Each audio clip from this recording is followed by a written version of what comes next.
kandi n'izina ry'andi mazina yose riri mu cyubahiro Yesu. Haleluya.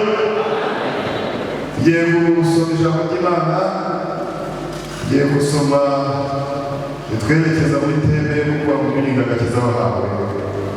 Gaturebe abagore nka batatu cyangwa bane, baduhere ku mudamu umwe kuva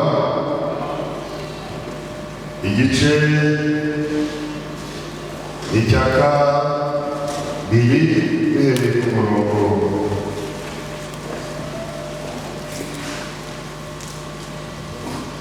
murongo wa kabiri n'uwa gatatu.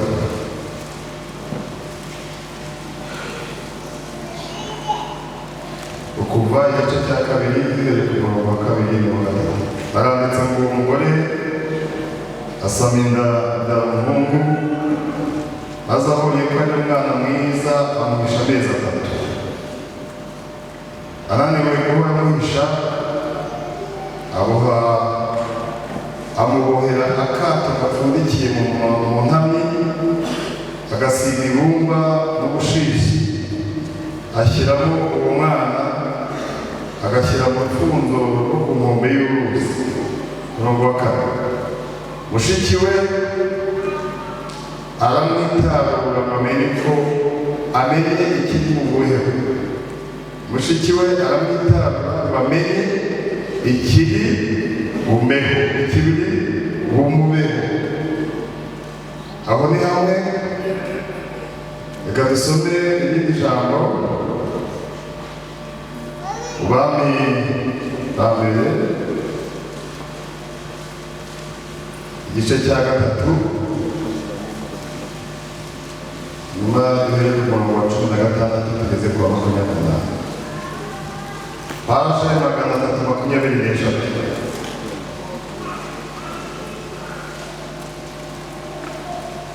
Bahageze.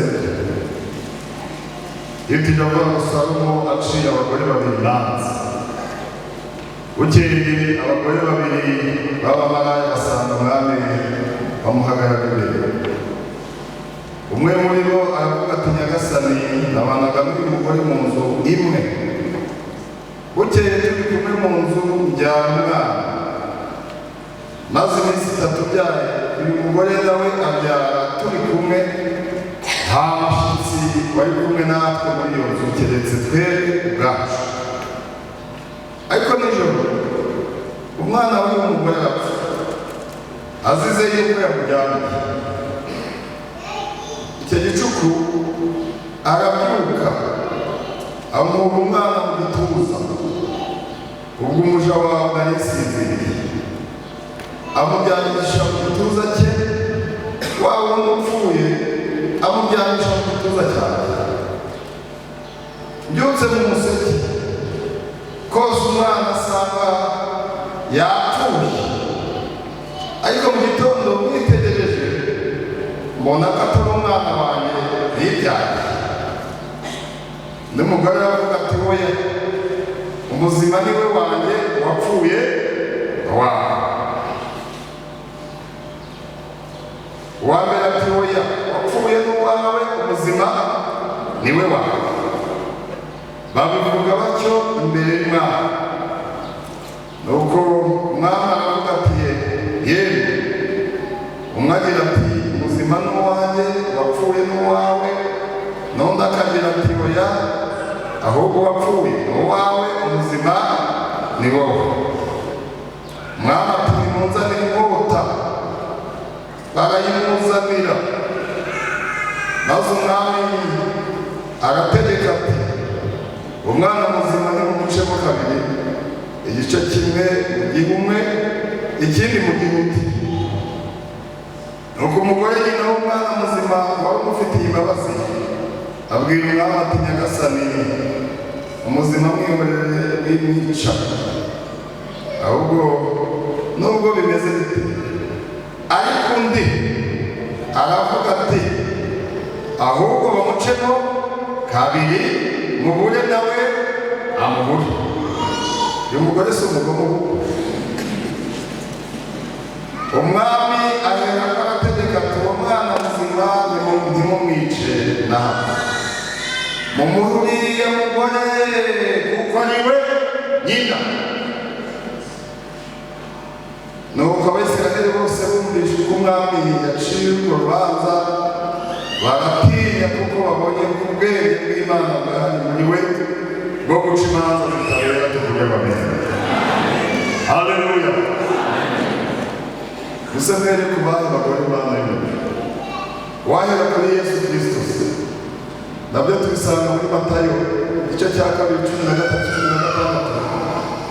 Niho marayika yaje asanga umugore aramubwira ati, hungisha umwana na nyina, kuko umwanzi ashaka kugira gute kumwica. Barahaguruka bahungira muri Egiputa kugeza aho Farawo yatangiye.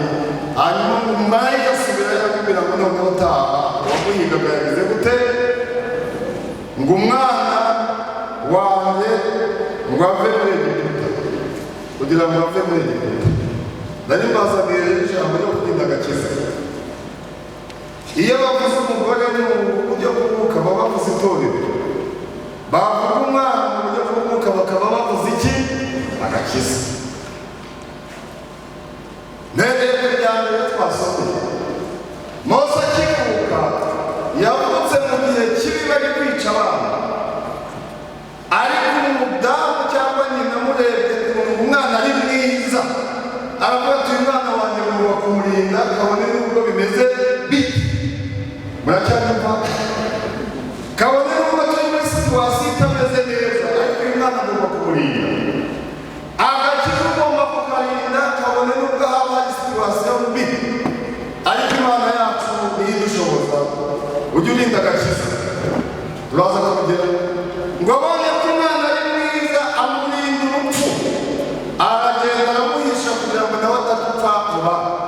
Akabazo k'amatsiko, ibyo ari byo byose hari abapfuye mbere ye cyangwa hari abapfuye mu gihe cye. Nagiye kubasura abadamu barangaye mu bwenge buke se, ntabwo nabimenya, ariko no kubacira urubanza. Ariko uyerereje aravuga ati uyu mwana ndamuhisha byanga bikunde, ngo umudamu w'intwari. Reka rero kuri abandi babiri dusomye turaza kubigeraho. Dusomye abandi bagore babiri rero. Iyo bavuze ngo ni abagore b'amaraya mu buryo bw'umwuka, ntabwo ari abantu biva ku muhanda bajya gusamba. Ni umuntu udahangama mu gakiza. Iyo uje rero iyo ujya mu gakiza mu gitondo, none ukaba wakuye kandi ukaba wakijijwe, Bibiliya ifite indaya. Ndatukanirwa ngo abagore babiri rero bari hamwe bajyanye mu nzu imwe nta mushyitsi, babyarira rimwe. Ubwo ni uko kuvuga bumviye ubutumwa rimwe. Turi kugendana, bumviye ubutumwa rimwe, barangije bahabwa agakiza, ariko umwana baza kugira uburangare barasinzira rero. Basinziriye umwe aryama nanjye kuva se aryama nk'igisi. Yabyamye nk'iki ngo abyamye umwana kugira gute arapfa. Niwe mudamu, abadamu ubundi babyamira abana bagapfa ni bake. Niyo yituye hasi amuhetse akoresha uko ashoboye atagira gute atamugwiye, ariko iwe n'ishyano yarabyamye umwana arapfa. Muracyanyumva? Apfuye niyamurangara akora yandi makosa ajya kwiba umwana utari uwe. Iryo joro akora utunyanga, mbese akora amanyanga, aragenda rero wa wundi ngo asinziriye, ariko yasinziriye bataryamiye iki? Umwana we yari akiri muzima. Aramwiba, amwibye ngo aragenda amushyira ahantu umwana we yaravuze gute yaraga. Afata uwapfuye aragenda amushyira bamudaha, ariko mu gicuku asuzumye basanga umwana yagize gute. Ugira umwanya wo gusuzuma ko agakiza kakiri kazima. Ubu bari kubivuga ababyeyi. Ugira umwanya wo gusuzuma ko agakiza kakiri mu gicuku. Abyutse basuzumye asanga umwana yagize gute. Aravuga ati umwana yapfuye, ariko reka ntegereze buke. ngo kabwibwi nako mu gitondo bw'icya ngo yitegereje neza bakabona uwo mwana atari. Ubundi hari ingeso udakwiye kugira iyo witegereje ukavuga ati izi ngeso zinyadutseho, izi ngeso ndabona atari izisanzwe si izanjye, izi ngeso zadutse ntabwo ari umwana muzima, ni umwana wagize gute. N'umuntu utangiye kujya mu ngeso kujyana mu gakiza, ujya utangira gufata izi ngeso ntabwo ari umwana muzima. Ubu se muri kumva mwana abyitegereje aravuga ati uyu mwana si uwawe. Arongera noneho ngo bukeye neza aritegereza ngo ntabwo umwana atari uwe. Ariko wowe uri mu mwanya wo kwitegereza ukavuga ati agakiza mbambwiye ubundi kukagenderaho. Niba ubeshya nk'uko abandi babeshya uwo mwana si muzima, niba usambana nk'uko abandi bagira bate basambana uwo mwana si muzima, niba wiba nk'uko abandi bagira bate biba uwo mwana ntabwo ari muzima. Yitegereje wa wundi rero ari kwimunyamunya afite umwana muzima nawe afite umwana utari uwe yibye. Agakiza ntibakiba uko byagenda gute ubwami bw'Imana bugira bute buratwa. Agakiza ntibakiba ingeso nziza nibaziba barazigendana. Ushobora kuziba uyu munsi ariko ejo bikakunanira tu. Bamwitegereje ukuntu ari konsa umwana, bamwitegereje ukuntu amufite. Uwo mugore wafata uwo mwana wanjye ni uwawe si uwawe, uwawe n'uyu wapfuye. Impaka zitangira kujya gute kuvuka. Zitangiye kuvuka umwe akajya avuga ati umwana muzima n'uwanjye ni wowe wamubyambiye, iwanjye ntabwo yapfa. Undi ati nitegereje kubona uwapfuye ari uwawe. Iyo muriza kugera ku mwami, ibi dukora ubikora ari kimwe ariko kizabyara ibisubizo mu nzira nyinshi. Reka gisubiremo, ikintu ukora ubu uko bizagenda kose kizabyara ibisubizo mu gihe kizaza. Wenda icyo mvuze ntabwo cyumva. Ikintu ukora kimwe kizaca mu nzira nyinshi kikwerekereza ibita yacyo. Uyu rero inkuru iragenda igera ku mwami, bamutumaho kwihara abagore babiri, urubanza rwabo rwabuze gica. Abagore babyariye rimwe babaga mu nzu, nta mutangabuhamya ukenewe, hakeneye Imana yacu mu rubanza. Bahamagaye Imana nako umwami maze aravuga ngo byagenze bite. Umwana umugore umwe aravuga ati umwana muzima n'uwanjye, uwapfuye n'uwundi. Udatarabeshya umuzima n'uwanjye, uwapfuye n'uwe.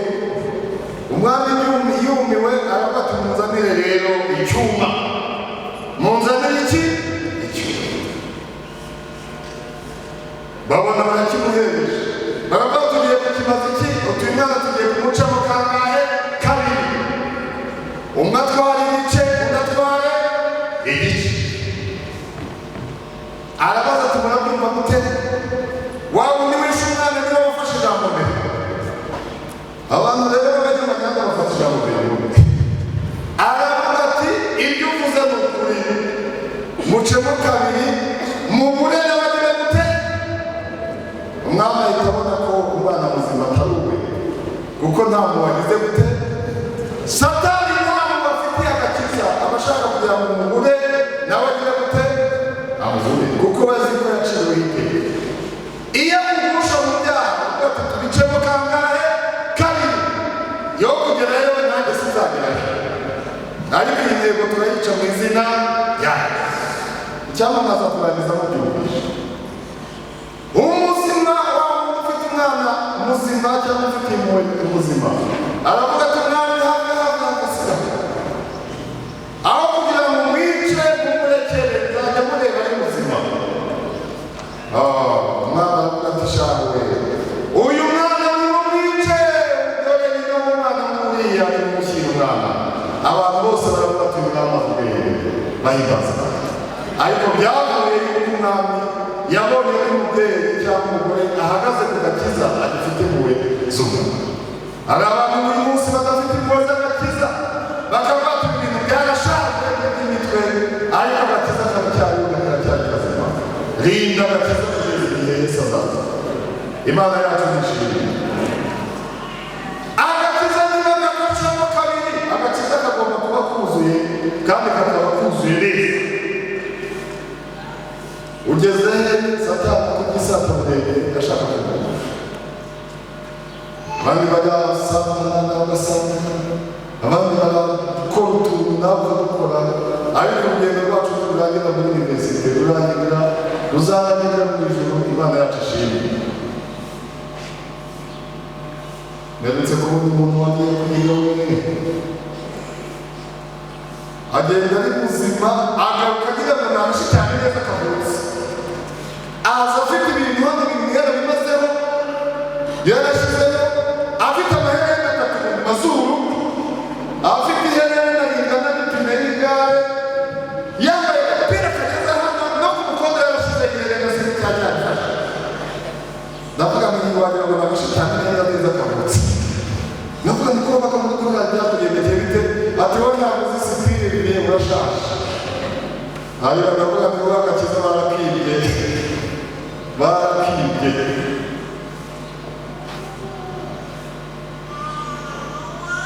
Ntagire uwo kumenetse kandi. Satani ikintu ashaka kwiba agakiza. Ariko karinde, tugarutse ku wa mbere, umwana avuka bamuhiga, aramuhisha. Ngabonye ko kumuhisha binaniranye, amubohera kero cyangwa agatete, amujyana mu mazi, yitabira ngo arebe uko bimeze.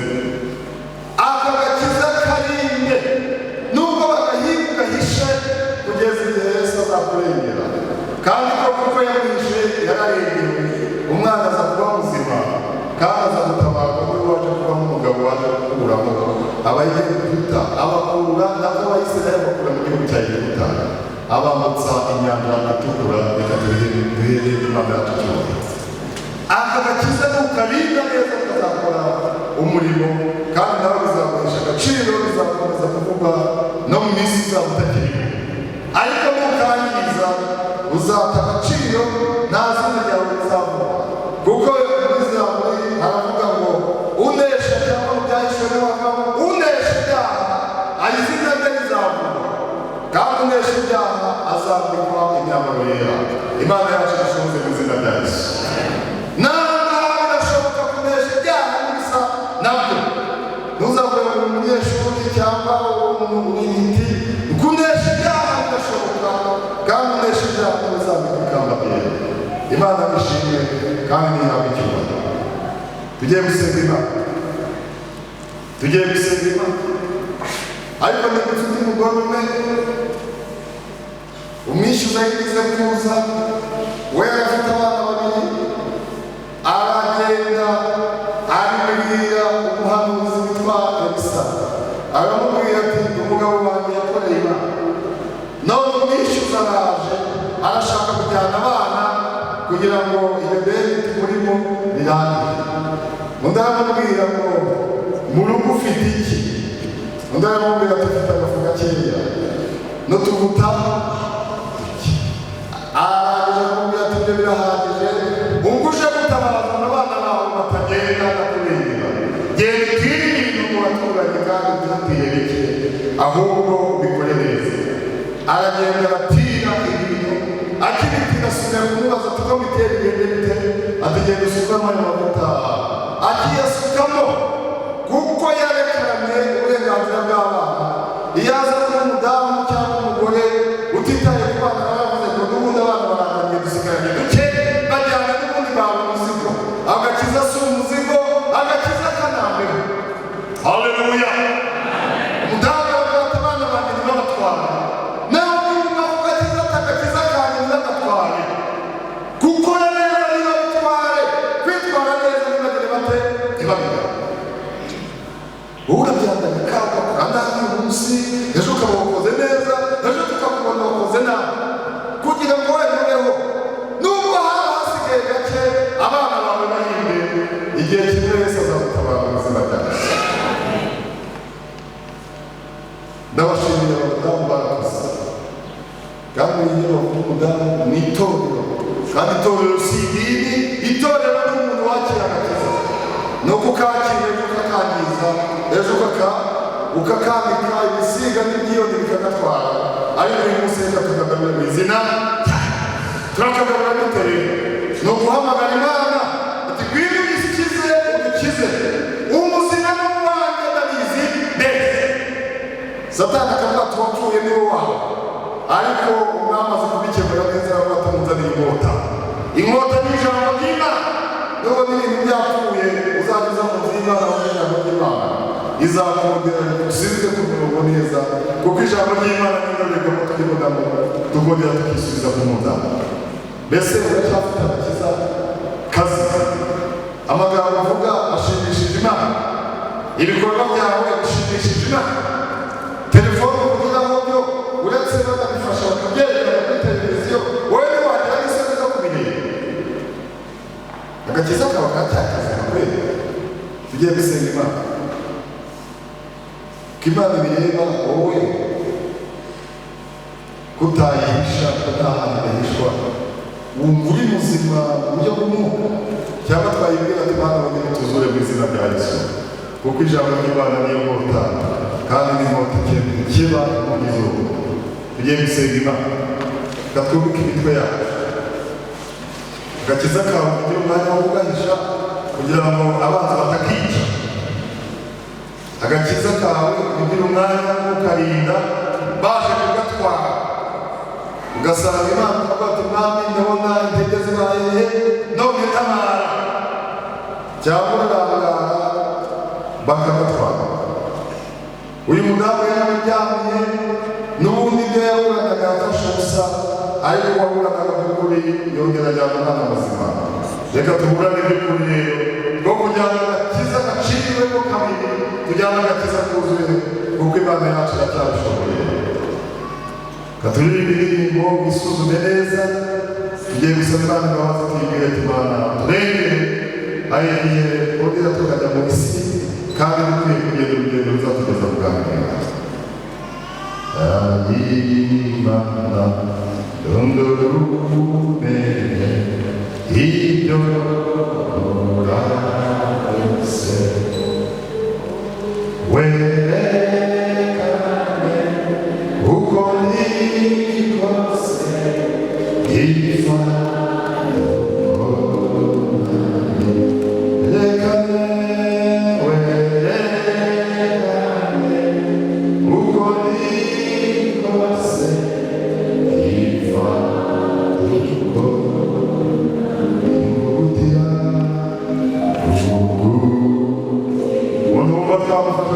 kugira ngo bigere ahemuke mu bugingo, Mana yongere mwishimire, iboneze ku buzima, mfite agakiza kazima, haguruka tugusengere Imana mu izina rya Yesu. Haguruka tugusengere Imana ishyigikire muri rugendo, kuko Satani abashaka kwica umwana, ariko hagarara kigabo ubwe hagaze mu mwanya wo kugira agakiza kawe. Wumva twabasengera, haguruka tugusengera mu izina rya Yesu. Mana y'umugisha, Mana y'umugisha, Mana